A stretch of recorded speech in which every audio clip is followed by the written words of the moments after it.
Hey everyone, did you know that over 90% of you watching right now haven't hit that subscribe button? If you enjoy our content, take a second to subscribe. It's free and it really helps us keep bringing you great stories every day. The moment I saw my wife kissing another man, I didn't scream. I didn't lose control. I just stood there in silence, watching everything I thought I knew about my marriage unravel with each second. And what made it worse wasn't the cheating, it was the lies she layered over it, the smile she wore when she came home, pretending she had just spent the day helping others. And then there was my mother, my own mother. She didn't just take her side. She fought for her like she was her own blood, like I was a stranger. And when I finally exposed the truth, it wasn't just my wife who lost everything. My mother did too. So here's the question I need you to sit with.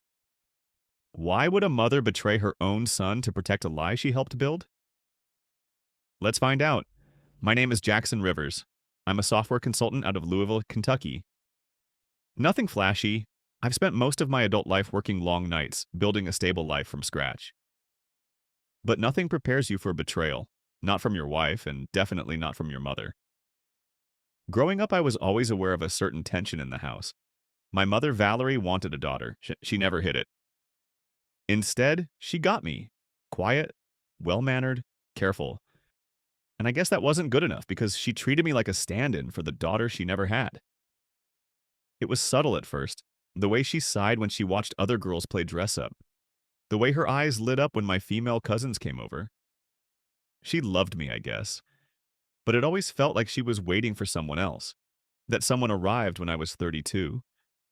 Her name was Malene Harrington. She wasn't someone I met at work or through mutual friends. She was a setup, carefully curated and dropped into my life like a final piece of Valerie's puzzle. Malene was the daughter of my mom's long-lost high school best friend, Ellen. They had reconnected on Facebook. Next thing I know, Malene is sitting in my living room, drinking tea like she'd always belonged there. She was polite, beautiful in that traditional kind of way, and soft-spoken. Valerie adored her instantly.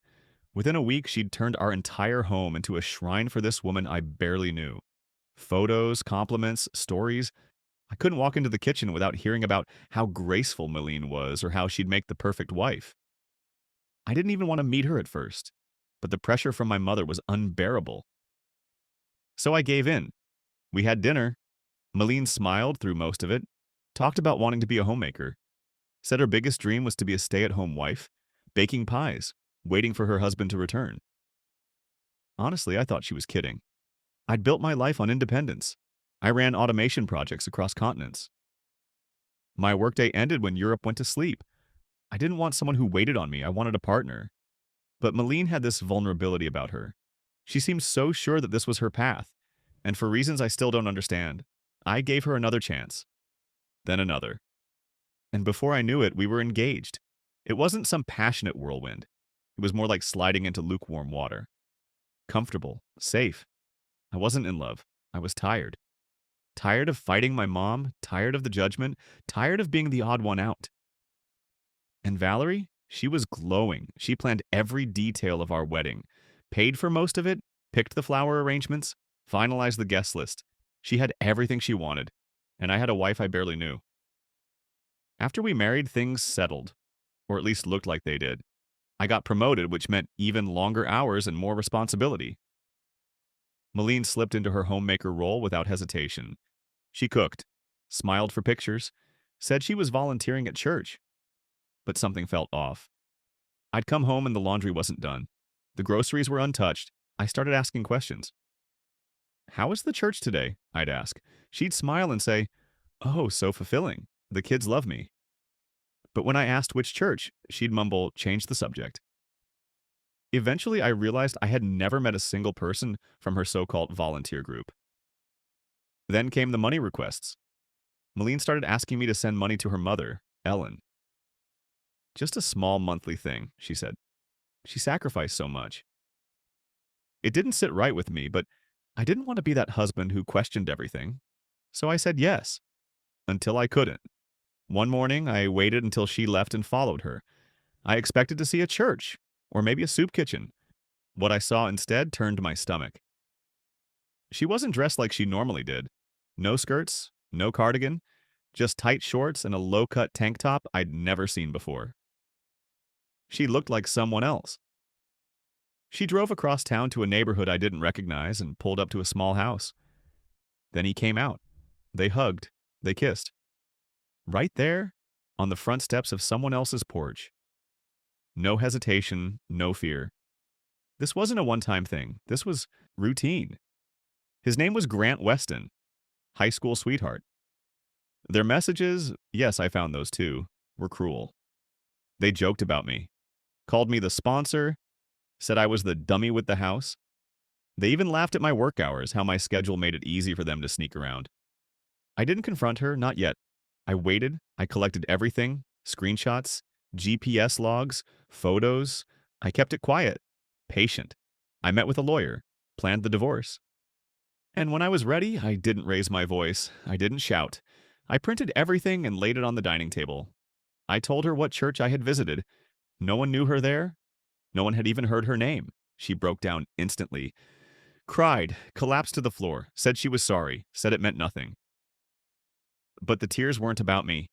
They were about the life she was about to lose, the comfort, the security, the image. I looked her in the eye and said, "I'm divorcing you." She screamed. She begged. She said she was pregnant. That stopped me cold. Pregnant? That hadn't come up in our last conversation. She didn't say a word about it when I showed her the evidence.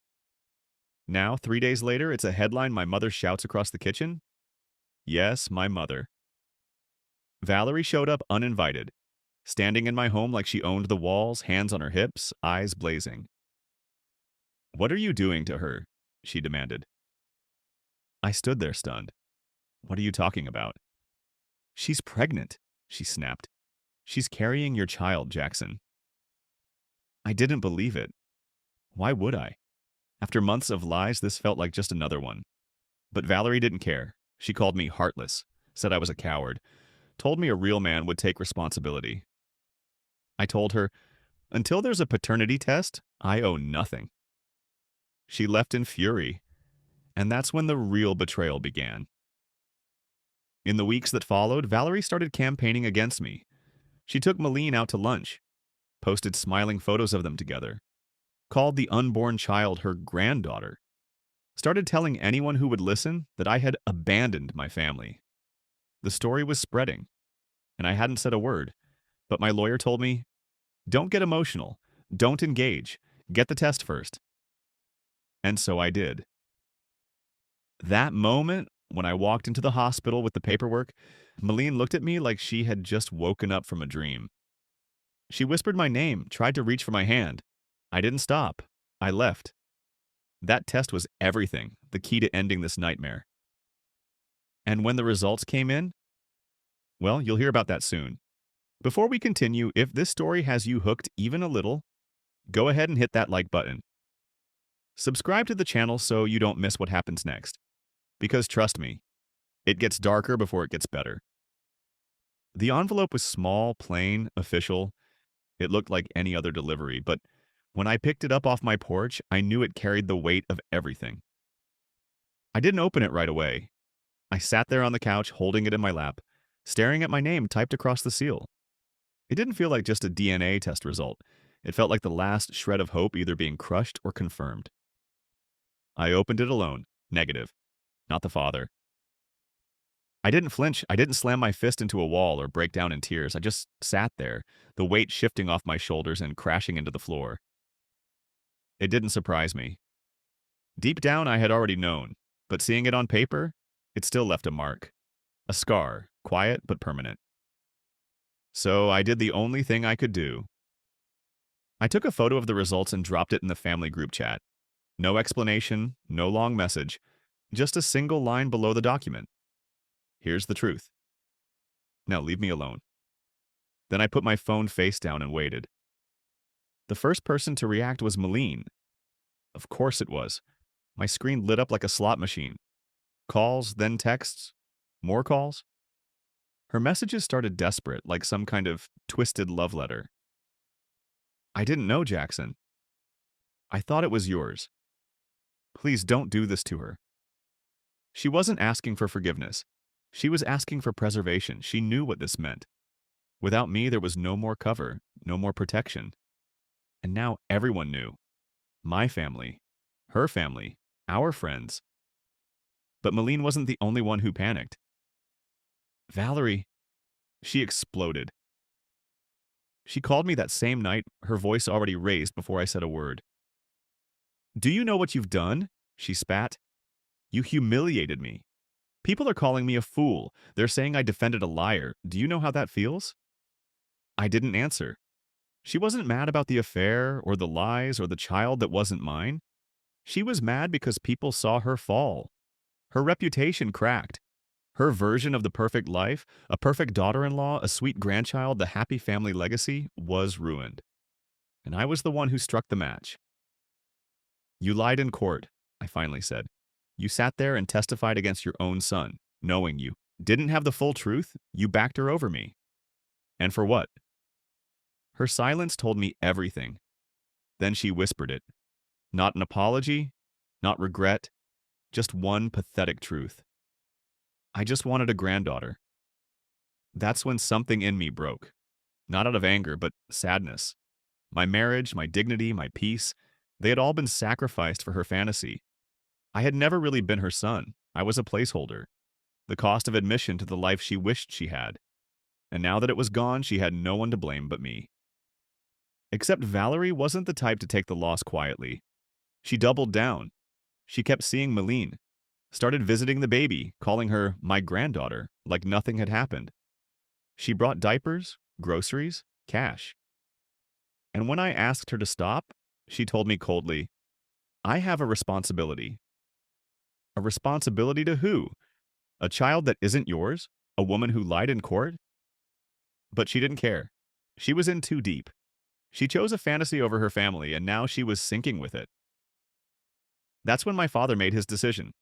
He came to my place late one night with a suitcase in one hand and a manila folder in the other. No words at first. He walked into the living room, set the bag down, and looked me in the eye. I'm moving in, he said. I filed this morning. At first, I didn't believe him, but then he handed me the divorce paperwork, signed, sealed, real. I told her, he continued, if she gave Malene one more dime, I'd walk. Yesterday, she bought her a crib. A crib, Jackson. Said it was her duty as a grandmother. He said the word like it was poison in his mouth. My dad had been silent most of his life. Calm, gentle, always keeping the peace, always letting Valerie have her way to avoid conflict. But not anymore. Something in him had changed, something in both of us. That night, we sat out on the porch in silence, two grown men who had spent decades trying to be good sons and good husbands, and were finally done being quiet. She never backed me, my father said suddenly. Not once. Not when I lost my job. Not when I got sick. Not when I needed her to just be there. He paused, staring out into the dark. But I let it slide, because I thought love meant letting things go. Turns out love means knowing when to stop lying to yourself. He didn't need to say more. I understood him. He understood me. That night was the first time I saw him not as just my father, but as someone who had been betrayed too. Just in a different way. Just for longer. 3 weeks passed. The dust settled, but the whispers didn't. Word traveled fast. My old friend messaged me. Saw Malene at the farmer's market. No ring, no stroller, just walking like a ghost. That might have been the end of it. But the final spark came from Malene herself. She left a voicemail one afternoon. You can still be in her life, just not mine. That was the last straw. I had stayed quiet. Let them paint me as the villain. Let them spread their own version of the truth. But that day, I made my decision. I wasn't going to whisper my truth anymore. I was going to post it. So I opened my small, private social media account. Just family, coworkers, a few old friends. I wrote what needed to be written. I've been silent out of respect. But silence is no longer kindness. It's complicity. Months ago, my wife Malene lied about volunteering. I caught her kissing another man outside a stranger's house. She continued the affair while telling me she was helping abused women. None of it was true. When I filed for divorce, I was called heartless. Then came the pregnancy, a last-ditch trap. A DNA test confirmed the child isn't mine. I won't raise another man's child. I won't stay married to someone who used me. And I won't stay silent while I'm painted as a villain. This is the last I'll say. Let the truth speak for itself. Then I attached the court-stamped paternity test and hit post. The response was overwhelming. Family members began sharing it. Not strangers, family, cousins, old neighbors, even people from church. One comment read, "I remember how Valerie always bragged about Malene like she was the prize. Maybe it was never about you at all." And the tide shifted. Valerie, once the respected matriarch, was now the woman who defended a liar, who turned on her own son in court, who still insisted on calling herself a grandma to a baby that wasn't family. And she couldn't take it. She called me again, voice shaking with rage. "Do you have any idea what you've done?" she screamed. "I went to the store and someone asked if I'd apologized to you yet. Do you know how humiliating that is?" I waited for her to finish. Then I spoke, steady and cold. "I didn't humiliate you. You did that when you lied to protect her. When you sat on that stand and testified against me. When you defended a lie instead of your own son." She didn't argue, she just hung up. And for the first time in years, the silence felt like peace. But Valerie wasn't done. She couldn't let it go. She kept visiting Malene, kept dropping off gifts, still calling the baby her granddaughter. My father watched it all, and he finally had enough. He didn't just move in, he filed, for real. And this time, he wasn't silent about it. Before we go on, if this story has hit a nerve with you, if you've ever had to stand alone while everyone backed a lie, take a moment to hit that like button. It helps this story reach others who need to hear it. And don't forget to subscribe. The next part is where everything finally breaks.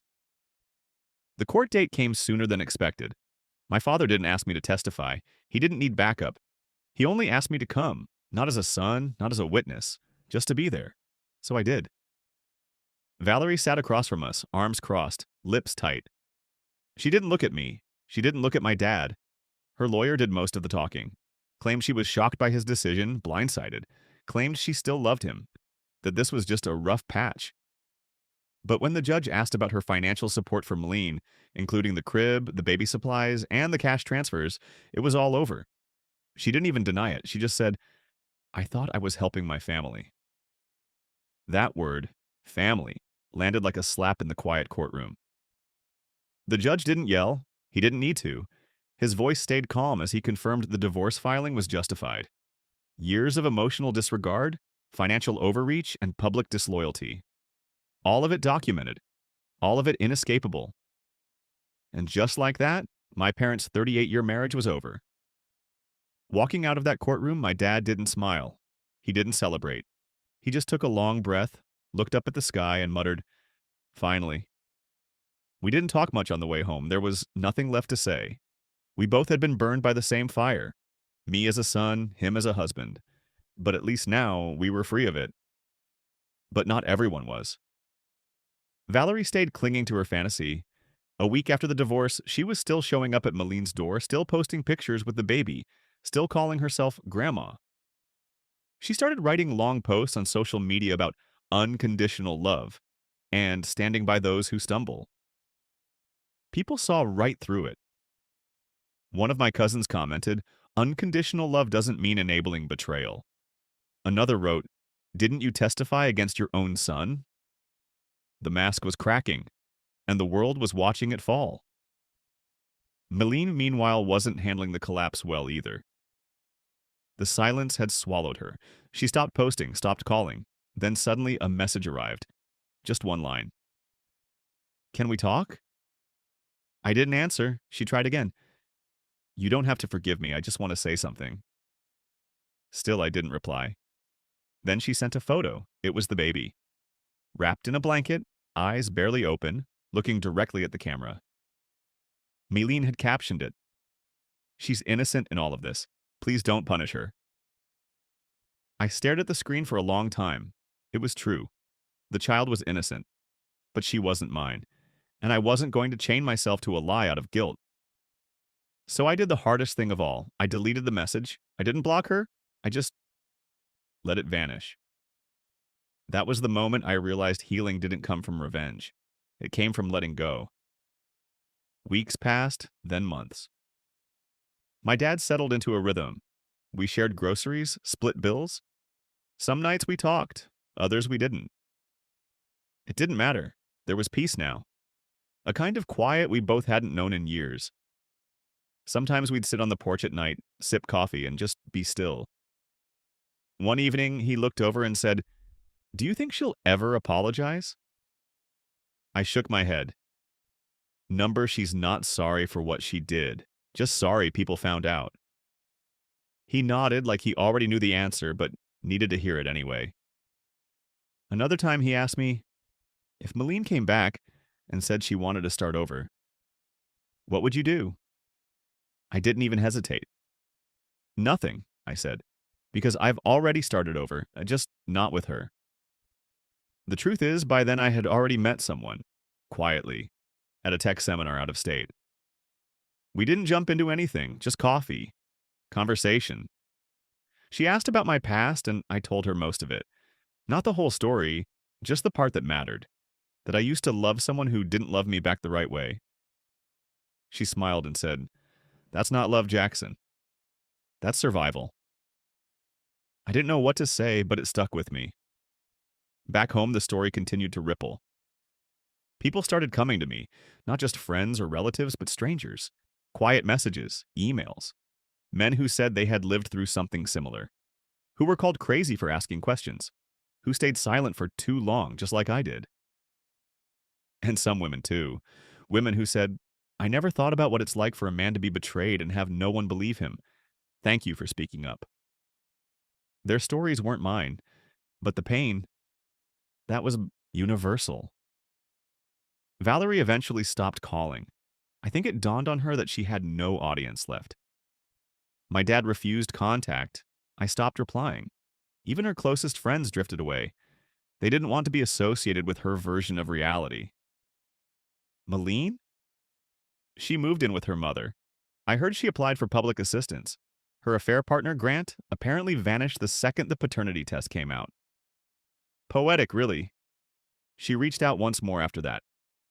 Another message. No plea this time, just 4 words. "I'm sorry for everything." I didn't answer. What was there left to say? Sometimes the best closure is silence, and that's where I'll leave it. This story isn't about revenge, not really. It's about truth. About choosing yourself when no one else will. About walking away from the people you once begged to love you right, and never looking back. So if you've made it this far, and this story moved you in any way, if you've been through something similar or know someone who has, hit that like button. Subscribe to this channel so you won't miss the next story. Share it if it reminded you of a truth you buried. Your support helps more than you know. Because sometimes the quietest voices carry the heaviest truths, and they deserve to be heard.